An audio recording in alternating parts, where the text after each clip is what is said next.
Welcome to the Finjan Show, and thanks for being with us today. I'm delighted to have our guest today. I'm your host, Faris Alami, and is it Ruksana, right? Correct. Okay, thanks for being with us and appreciate you making the time. Thank you for having me. I'm glad to be here. So my normal question is, who's Ruksana? What do you do? Of course, I'm happy to share an introduction. I'm a full-time freelance journalist, editor, and writer. I'm based here in Los Angeles, California.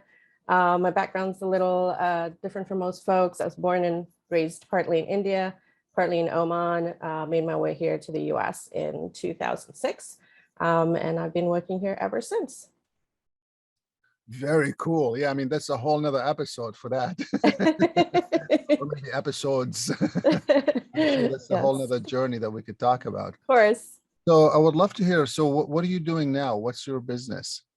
Right now I work on sort of two different levels, I would say. One is definitely as a journalist for media publications, both online and print.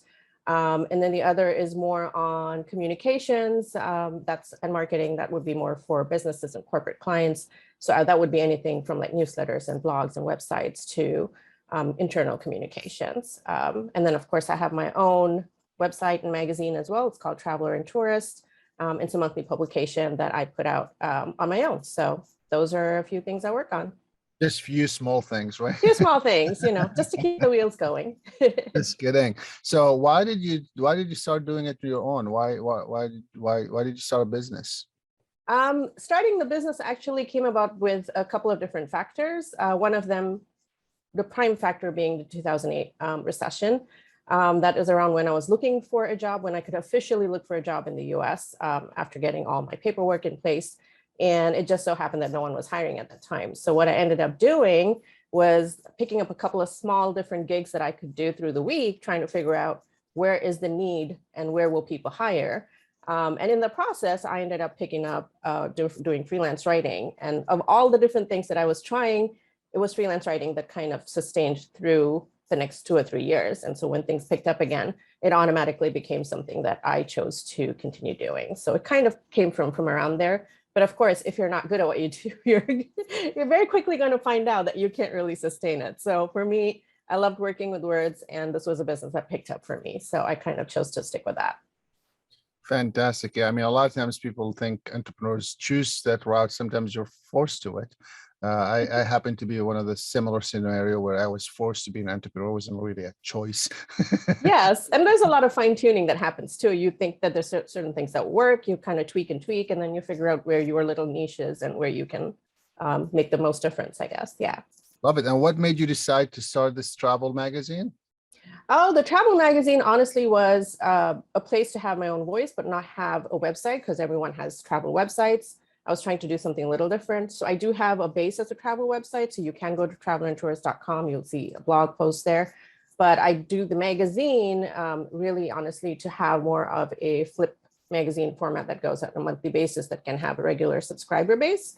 And honestly, another reason is really there aren't many women of color out there publishing a monthly travel magazine. And I wanted to cover all outlooks. I did not want it to be restricted by what a certain target audience reads or what a certain advertising clientele will want the magazine to be. So if you look at the magazine, it's actually entirely self-funded at this point. There are no advertising distractions. It's entirely, completely travel and lifestyle news that I find interesting, maybe that others are not covering, that I want my audience to read.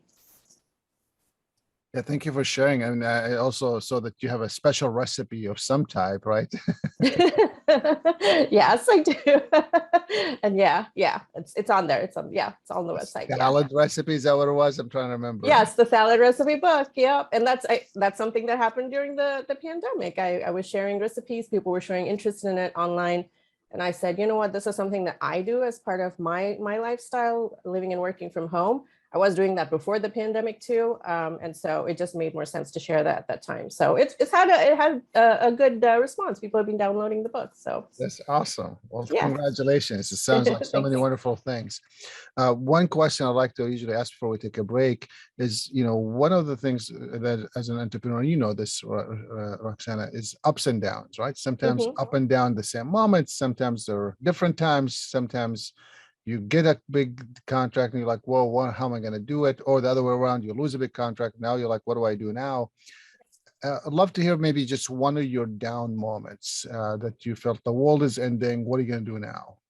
I think the biggest one for me was, and I'll try to keep this as short as possible, was having a physical injury a few years ago that had me out of commission for a good 6 months. And sort of a catch-22 situation, because I wasn't in a place where I could work, but I needed the money. And I needed the money, but I couldn't do good work. And eventually it did take its toll on me. I ended up with a lot of burnout and honestly depression, knowing that I can do a better job, and I could see clients stop giving me work, which is a good sign to know that you're not doing your full potential. So I would say that was one of my lowest lows that I ever came across. Well, I'm sorry to hear that. I'm glad to see you recovering. And, also people, entrepreneurship, it's not a matter of whether you're going to get knocked down or not. It's just a matter of how often can you keep going up. Absolutely true. Absolutely true. Because it's just, you're going to keep getting knocking down whether you like it or not. So let's take a break and we'll be right back to learn more. Thanks, Ruksana, for being with us. We'll be right back.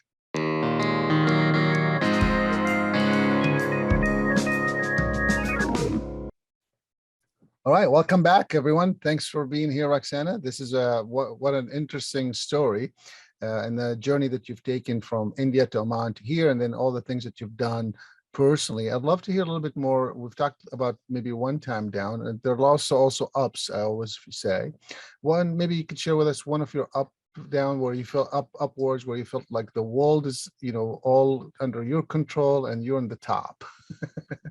Honestly, and it's interesting that I should say this, but that has been the last year. Much as we have been in the pandemic, I've had some great ups in the last year, possibly one of my best years in business yet, just because of how much content consumption was happening. So there was a lot of work that I was putting out, but also just given the recent events in the US and the focus on diversity.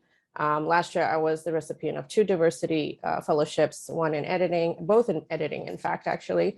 And I've been able to receive a couple of awards and recognition from the local press clubs, which honestly, for me, coming from where I did in 2006 and the few lows that I've had in business, is definitely one of the highs that I had last year, and feels really good to be validated for the work that you're doing, to have that recognition.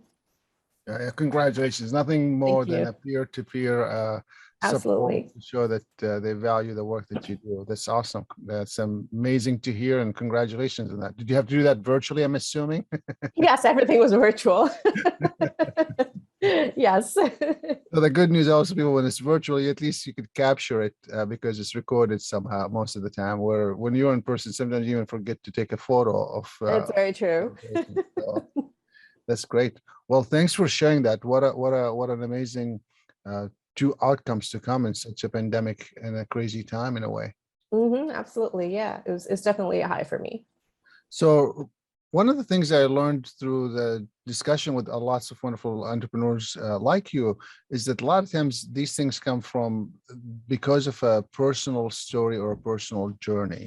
And it sounds like that was the case with you. And looking back today at what you know, it's hard to go back and imagine what advice you would give yourself back then, because you probably don't have the context, you don't have the experience, you don't have the wisdom that you have today to have it then. But if you were to go back and to say something that you hope that the person would listen to, that's Ruksana younger self or someone that's starting today, what would that be? What would you tell them? It's actually advice that someone else gave me when I was struggling a few years later in trying to make my mark as a writer and editor. And I think if I'd known that a little earlier, it would have helped in the journey, that little starting trouble that you have sometimes. And I definitely, someone told me that before, but it's to take cues from your environment. And I think a lot of times we are so pigeonholed into what we want to do as entrepreneurs. We're not looking at what people are telling us to do. And it's not always wrong. Sometimes there's criticism, but you can use that very well to your advantage. And I did not realize that was something I could do. I was so bent upon, I have to come to this country, I have to find a job, it is going to be in this area. I did not ever think that entrepreneurship was an option. That was a learning experience. And I didn't know what kind of entrepreneur I would be. To me, an entrepreneur was someone that had a brick and mortar store and sold products. I did not think I could have a service-oriented business that was done entirely online. These are all things that I kind of, like I said in the beginning, tweaked and fine-tuned over time to figure out where my niche is going to be. And eventually it's come to this point, but I did wish that someone told me that earlier. So definitely take cues from your environment. You might have a great idea, but sometimes the other inputs that you're getting from people around you, that might be really helpful in making you really, truly like streamline what you're offering in terms of product and service. Love it. So you're saying the cue of making sure that you're listening to what people are saying or not saying to you and learning from it, because Yeah. it's a great insight, because a lot of times entrepreneurs, when being one, sometimes you might ignore what you're hearing or you might think that you know better. The reality is maybe you do, but maybe it's not a fit for you based on what the environment that you're in or the customers that you're talking to, or something has to change for that to click.